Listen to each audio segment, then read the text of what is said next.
fought this guy Ramiz, and then we're fighting, I was piecing this shit up, beating the shit out of him, and then hit him with a punch. I didn't see, but it sliced his ear down like an inch, and it rocked him, and then he was down. I took him on the cage, beating him up, and then I had because he's a grappler, so they don't want me to grapple with him that much. I had him on the cage, but he was flushing down the drain, bloody hematomas, just everything, blood out of his mouth, just fucking beat. And I had a light overhook, and you're like, disengage, so I could like knock him out. I was like, and then wham, elbow, do it, elbow, right elbow, then grab him again, put him head pressure again. He had my braids on his chin, and then I'm looking, head pressure on his head. And then I peel back, and I seen on his head, like my head was on it, my face was on the shit, and I pulled back. I was like, "Oh my god!" In the middle of a fight, right? Yeah. So I didn't see him for years. I'm on the Ultimate Fighter, in the hotel. Vegas. It's like Palace Station. Palace Station. Yep. I don't see him for like 5-6 years before this. My mom goes, "Yo, your dad's in Vegas." I'm like, "Really?" He's like, "Yeah, give him a call." I call him. He's in the same hotel. On purpose? No. Wow. No way. I swear to God. That's wow. I swear to God. I swear on everything. And so you're on the Ultimate Fighter. Yeah. And does he know that? No.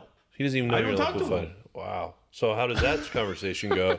It's like, me too. Ultimate Fighter tryouts. It's Ultimate Fighter tryouts. Yeah, it's Ultimate Fighter tryouts. But the weirdest, I mean, I didn't make that up. The chances of that is impossible. Did you see him? Did you go eat? We went and ate. Look at or you hear about weed. I remember when I was in high school, someone's like, "Yeah, we got some weed." That was it. It wasn't like a thing. Right, exactly. And sativa, indica, we didn't know anything about that. And we're like, and now there's like a million different strains. Like any kind of candy you can think of, any kind of cookie, any kind of animal, butter. and any kind of color to go with it. Like, you know what I mean? Cream. Oh, dude, we're having green, humpback whales. Yeah. It's great. Like, what the heck? Like, I'd be thinking this weed's about to taste hella good. Yeah. Like cookies and cream, like Skittles, ice cream fudge. This is gross. Cookie dough. Oh man, if they name one cookie dough, I'll probably eat it.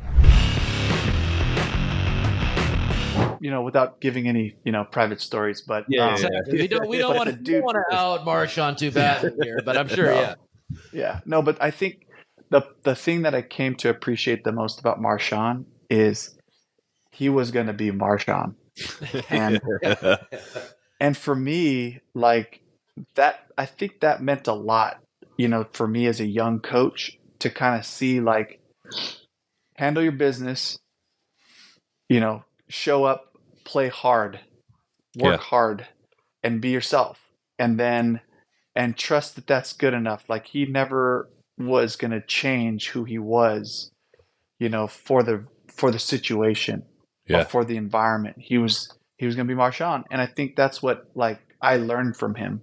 Just being the opposite of that, and trying to like kind of get a read on the room, and try to, you just at a certain point you just say, just be yourself, just show up, just go for it, and people will appreciate that, and you'll leave a mark, My brother David got married last March, and Matt LaFleur was there, and they didn't know if Aaron was going to resign and stuff like that. And like Clay Matthews there, I was like, all right, coach, listen, I got 4 plays left. I'm a great locker room guy. You just sign me the 90 man. You can cut me before camp. I won't take up any space, but I'm a great locker room guy. And I promise you I'll get David healthy because he had just come off his torn ACL. I promise. And Aaron will sign with you guys. He's like, if you can promise me that right now, I'll call the GM. I'll get you signed right now. In his trying to like petition coming back, and David's like, dude, your career is done. Like, stop it. Yeah. Crazy. Every time I see you, you're doing like an all gravy diet or vegan or just all the crazy ones. What are you doing now? All gravy sounds interesting. Now my diet strictly consists of fruit and Cialis. Oh man, what is that called? That's called that's called Boner Town, USA. Population me. The banana diet. Yeah, right. The fruit and shoot diet, I think is what that one should be called right there. Oh man, that sounds good. No, that's good. I do about half of that. I don't know about the fruit intake, but yeah.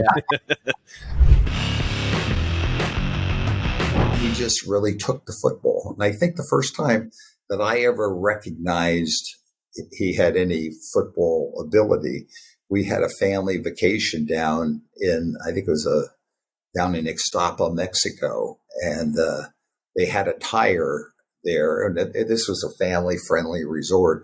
They had a tire there about 20 yards away. And he picked up a football and threw a football as I think a sophomore, I think it was a sophomore. He threw the football through the tire about 4 times in a row. But I had never seen him do it. And I thought, wow, that's pretty impressive. Because, if you throw it through once or twice in a row, that's pretty cool. But he just kind of had a knack for it. But I've seen him be in lines where he's signed 60 autographs, and he has to leave. And he leaves, and somebody says, geez, he could have signed one more. He could have signed one more, and there could have been 300 more. But it's there's the yin and the yang of everything in life. And he wanted to be a great quarterback. I'm not sure that he ever wanted to be the biggest or a big star as to attract attention. He wanted to be a good big star to be a great quarterback, but he didn't realize that there was other responsibilities that come with that success. You did do a lot for the fighters. I mean, there's a lot of other shows that were just kind of, terrible, not the same experience, not the same, not the same crowd, like able to put it together. And I mean, how many how many UFC fighters came out of there? I think it was 31. We counted the other day. I'm like, wow, like still crazy. That's insane. And each one of those fighters will look back to you and just be like, yeah, he helped me get my start. And that's well, for us, it was more, it wasn't primarily about money. I have a business background. I didn't want to lose money. But they could feel like our organization, it's all guys I grew up with. Tim, I've known since I was 14 years old. Yeah.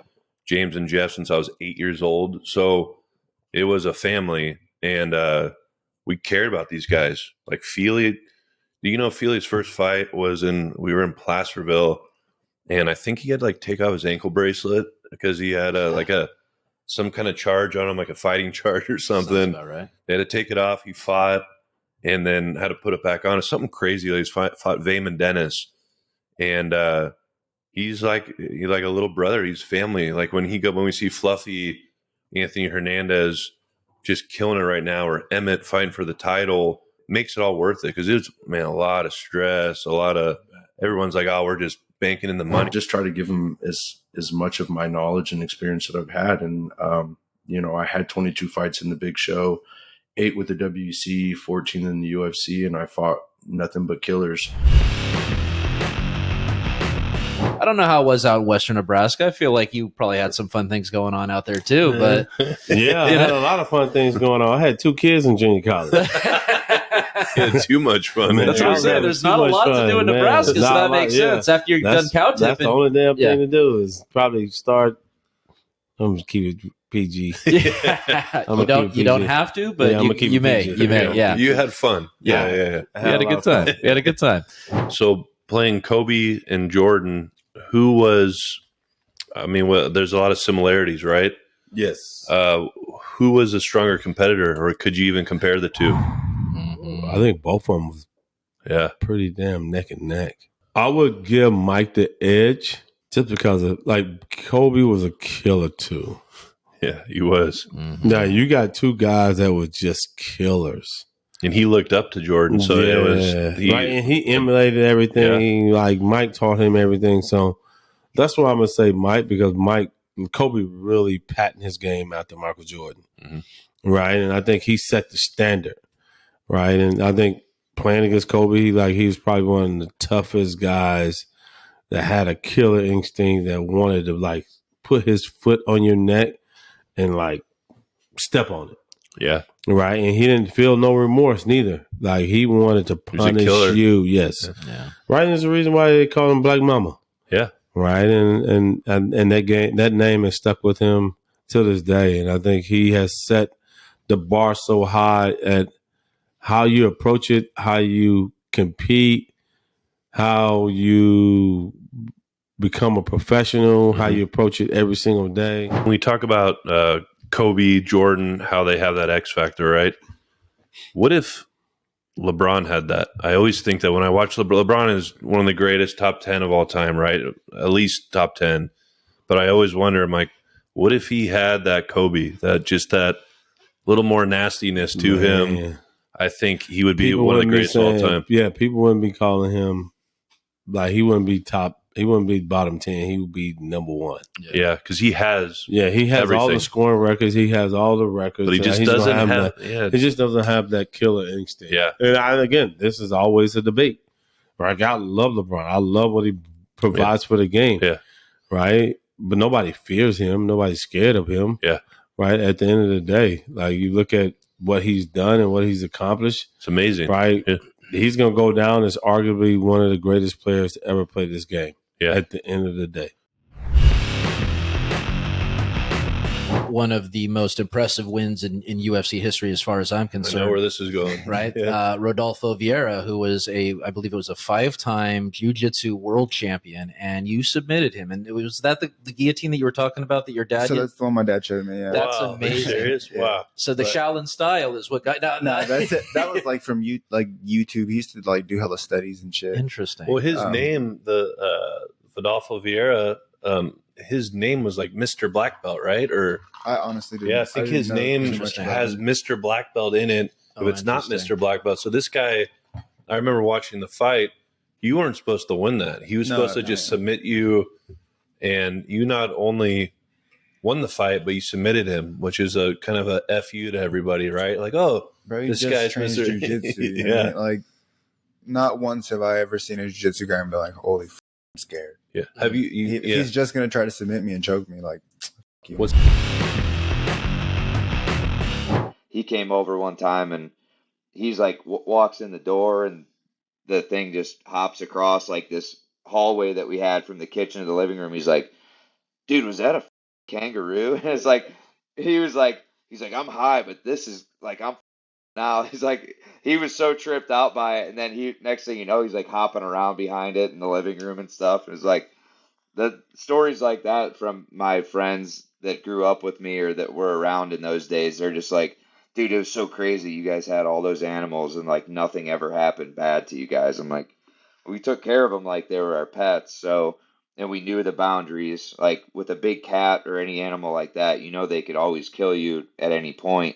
So you have to always be aware when you're in there. You can't just be fucking around, and you have to take it serious because obviously they're wild animals at the end of the day. No matter how much you try to tame them or how much they love you or want to be around you, there's still instinct there that they can kill at any point. I'm trying to find, me and a couple of my buddies are on our way in there and we're trying to figure out what door or what auditorium to go into, and we're running behind, and I opened the door and it was like down low in the auditorium where all the coaches and athletic director are, and I look up and there's like everybody's just sitting in there and they're in the middle of obviously a talk, and I just like look over at the coaches and I'm just like, I'm here for the gangbang, and I close the door real quick and I run up the stairs and then I go sit like all the way in the back, and my college coach at the time was like just staring me down for like 20 minutes from that point on, and just like, dude, like I'm gonna have my hands full with this kid.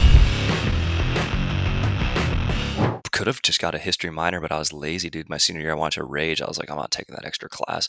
No one's ever looked at my transcript, ever. Not once, not even me, dude. No, that's one thing. No one ever has you interviewing for a job and be like, I noticed you didn't take history of ancient Greece, history 1-3. So sorry, you're Exactly. we're not going to be able to take you here, So that's not always a prereq. But yeah, I know, like when valet. Yeah, right. Yeah. Valet didn't quiz me on Yeah. Ancient Greece. on Sisyphus, dude. Yeah, right.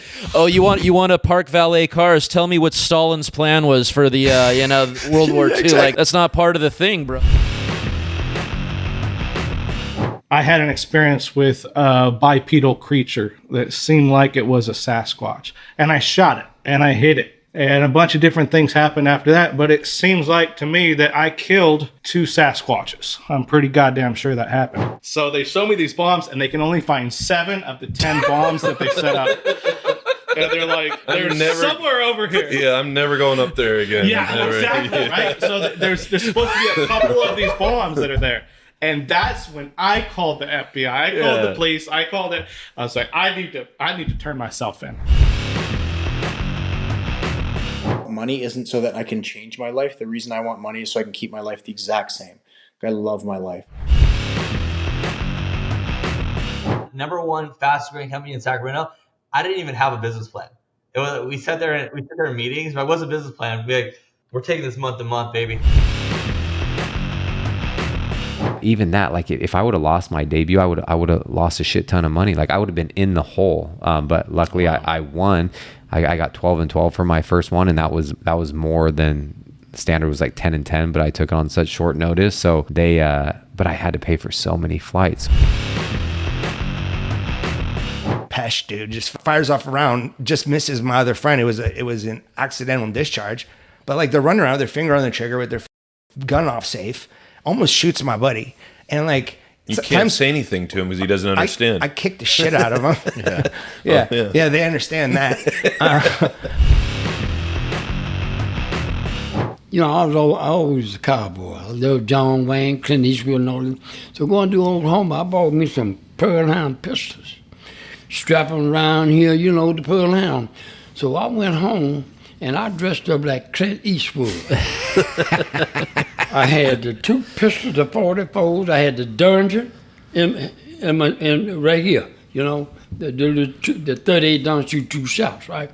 So I came back to that club, and he's still woofing, and I started shooting. Pow, pow, pow. You know what I'm saying? I mean, so I wasn't trying to hit him, but, you know, because I was just scaring him. You know, I wasn't trying to kill nobody. So they all laying down on the floor, and he broke out of there, and this should have been a movie.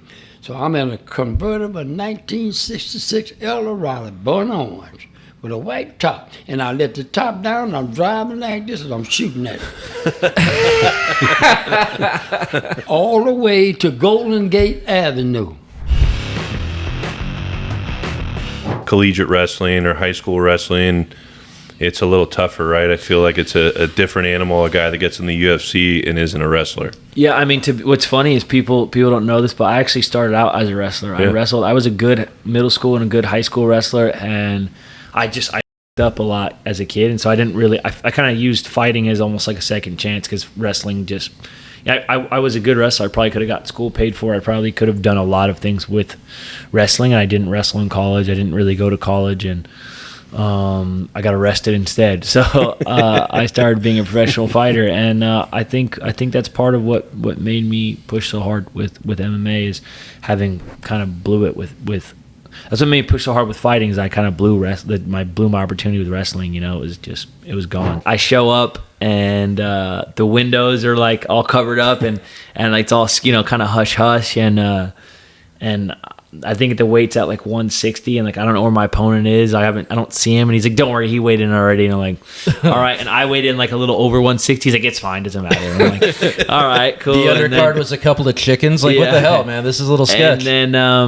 And then, dude, it was like chaos, like people getting kicked like in the face on the ground, and just like the referee was an old local fighter. I don't remember his name, but you know he had a pretty long fight career, and he ended up moving away. I think moving to Thailand or something. But he was 100% high on amphetamines while he was refereeing, like very visibly high on crystal meth as he was refereeing. And I was just like running around the top of the cage. Yeah, he was like, well, he was very locked in, but he wasn't calling. He was letting people die in there. And his eyes were wide open, but he wasn't calling anything. Yeah, he was not calling anything. And I actually fought a dude from Ultimate Fitness. He was a guy who was training. He just ended up being a guy. I see him randomly sometimes downtown.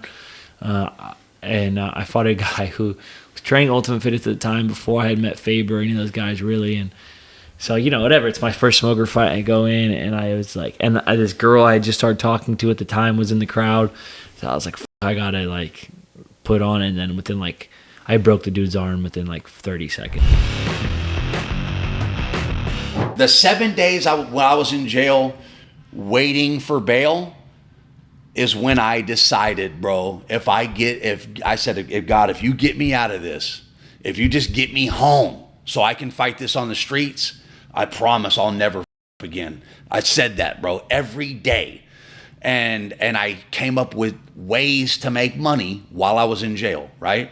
So I said, when I get out of jail, we're doing a meal prep company. When I get out of jail, I'm doing my fitness company. When I get out of jail, I'm going all in on my dogs, right? So I started 3 LLCs the week I got out of jail. But I created all this shit in 7 days. So as soon as I get out, boom, they seize the money. So now I'm like, what do I do now? I ain't got no money to start. You know what I mean? That's what I started from dirt scratch, February 14th, 2022. And the day I got out, I walked through that door, it was nighttime. And I told my girl, I said, I don't know if I'm going to jail for the rest of my life, but what I do know is that there ain't gonna be another fucking second wasted of my life, and I'm going all in on me. That's exactly what I told her. You know what I mean? And she just broke down in tears. We both did. I'll never forget this. I was working in Cincinnati, and it was the week of the Kentucky Derby.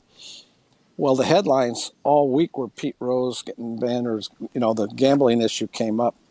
And Pete, he always thought he was above the game. So I remember breaking, we're at home plate, and Tommy Helms brought the lineup cards out. And I'm breaking to go to work first base, and Pete's yelling, Eddie, I'm what? And I go over, he goes, who do you like in the Derby? That's awesome.